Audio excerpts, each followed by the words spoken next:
Okay, I believers, mga kailangan natin para sa ating rotating palito experiment.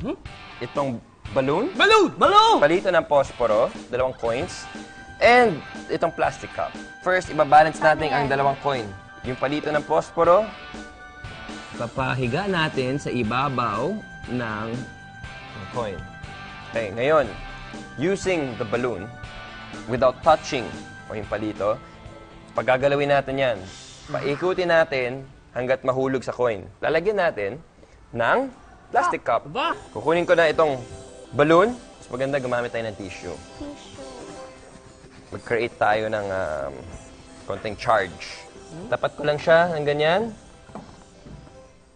Oh! Papaharap ko sa akin.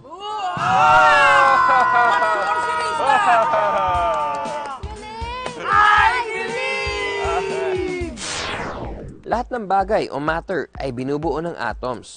Normally, pareho ang bilang ng positive at negative charges o protons at electrons sa neutral atom. Pero posible na madagdagan ito ng electrons at maging negative ion.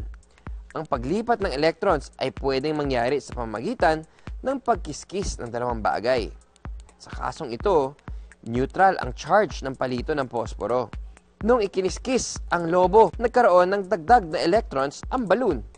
Ang resulta, meron itong negative static charge.